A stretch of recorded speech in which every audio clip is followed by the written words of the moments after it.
Hello, ഇത് നമ്മൾ variety ടേസ്റ്റിലുള്ള കിടിലൻ ബീഫ് കറി തയ്യാറാക്കാനായിട്ട് ആദ്യം കുറച്ച് മസാലകളൊക്കെ ഒന്ന് വറുത്തെടുക്കണം. അതിന് വേണ്ടിയിട്ട് 1/2 ടേബിൾ സ്പൂൺ അളവിൽ പെരിഞ്ചീരകം, 3 ചെറിയ പീസ് കറുവപ്പട്ട, 4 ഏലക്ക, അതുപോലെ 3-4 ഗ്രാമ്പും കൂടി ചേർത്തതിന് ശേഷം നന്നായിട്ടൊന്ന് റോസ്റ്റ് ചെയ്തെടുക്കുക. 2 ടേബിൾ സ്പൂൺ അളവിൽ മുഴുവൻ മല്ലിയാണ് ചേർത്ത് കൊടുക്കുന്നത്.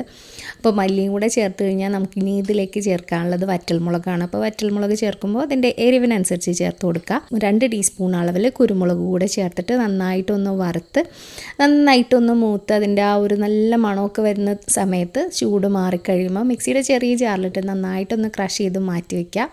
ഒരു കുക്കർ അടുപ്പത്ത് വെച്ച് ഒന്ന് ചൂടായതിന് ശേഷം ആവശ്യത്തിന് വെളിച്ചെണ്ണ ഒഴിച്ചിട്ട് 2 ചെറിയ സവാള ഇതുപോലെ സ്ലൈസ് ചെയ്തിട്ട് ചേർത്ത് ഒന്ന് വഴറ്റിയെടുക്കുക. 1/2 ടേബിൾ സ്പൂൺ അളവിൽ ഇഞ്ചി വെളുത്തുള്ളി നന്നായിട്ട് ചതച്ചതും കൂടി ചേർത്തിട്ട് ആ ഇഞ്ചി വെളുത്തുള്ളിയുടെ നന്നായിട്ട് ആ ഓരോ സ്മെല്ലൊക്കെ ഒന്ന് മാറി വരുമ്പോൾ ഒരു 1/4 കപ്പ് അളവിൽ ചെറിയ ഉള്ളി ചെറുതായിട്ട് അരിഞ്ഞതും കൂടെ ചേർത്തിട്ട് നന്നായിട്ട് വഴറ്റിയെടുക്കുക.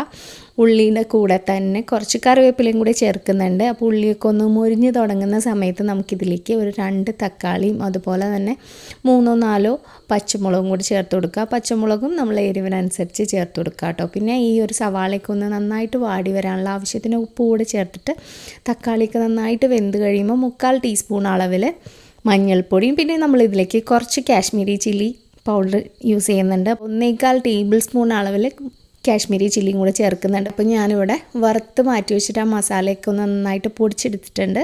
ആ ഒരു പൊടിയും കൂടെ ചേർത്തിട്ട് നല്ലൊരു മണം വരുന്നവരെ നന്നായിട്ട് മൂത്ത് കിട്ടുന്നവരെ നന്നായിട്ടൊന്ന് വഴറ്റി കൊടുക്കുക. അതിനുശേഷം കഴുകി വൃത്തിയാക്കി വെച്ചിട്ടുള്ള 1 കിലോ ബീഫ് കൂടെ ഞാനിതിലേക്ക് ചേർത്തിട്ട് നന്നായിട്ടൊന്ന് മിക്സ് ചെയ്യുക. ഇതിപ്പോൾ ബീഫിന് പാകത്ത് ഉപ്പ് നമ്മൾ നേരത്തെ ഇട്ടിട്ടില്ല, അതുകൊണ്ട് തന്നെ ബീഫിലേക്ക് ആവശ്യത്തിനുള്ള ഉപ്പ് ഈ ഒരു സമയത്ത് ചേർത്ത് കൊടുക്കുക. വേണമെന്നുണ്ടെങ്കിൽ മാത്രം വെള്ളം ഒഴിച്ചാൽ മതിയാകും. അല്ലാന്നുണ്ടെങ്കിൽ ബീഫിൽ നിന്ന് തന്നെ നല്ല വെള്ളം ഊറി വരും കേട്ടോ. അപ്പോൾ അതനുസരിച്ച് മാത്രം ചേർത്ത് കൊടുക്കുക. ഇപ്പോൾ നന്നായിട്ട് മിക്സ് ചെയ്തതിന് ശേഷം മുകളിൽ കുറച്ച് കറിവേപ്പിലയും കൂടെ തൂക്കിയിട്ട് ഞാൻ കുക്കർ ഒന്ന് ക്ലോസ് ചെയ്യാണ്.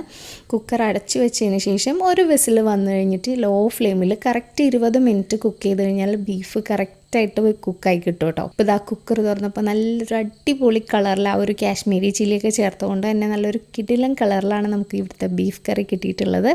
അതുപോലെ അതിൻ്റെ ആ ഒരു ഗ്രേവിയൊക്കെ ആണെന്നുണ്ടെങ്കിൽ നല്ല തിക്കായിട്ടാണ് കിട്ടിയിട്ടുള്ളത്. അപ്പോൾ ഇതുവരെ ബീഫ് കറി ഇങ്ങനെ ട്രൈ ചെയ്യാത്തവരുണ്ടെന്നുണ്ടെങ്കിൽ നല്ല കിടിലൻ ടേസ്റ്റാണ്. അപ്പോൾ ബിഗിനേഴ്സിനൊക്കെ തീർച്ചയായിട്ടും ട്രൈ ചെയ്യാൻ പറ്റുന്ന ഒരു ഐറ്റമാണ് കേട്ടോ.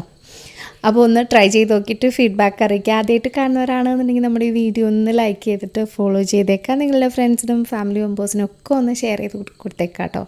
വീണ്ടും ഇതുപോലെ നല്ലൊരു വീഡിയോ ആയിട്ട് ഇനിയും കാണുന്നവരെ stay safe, take care, by.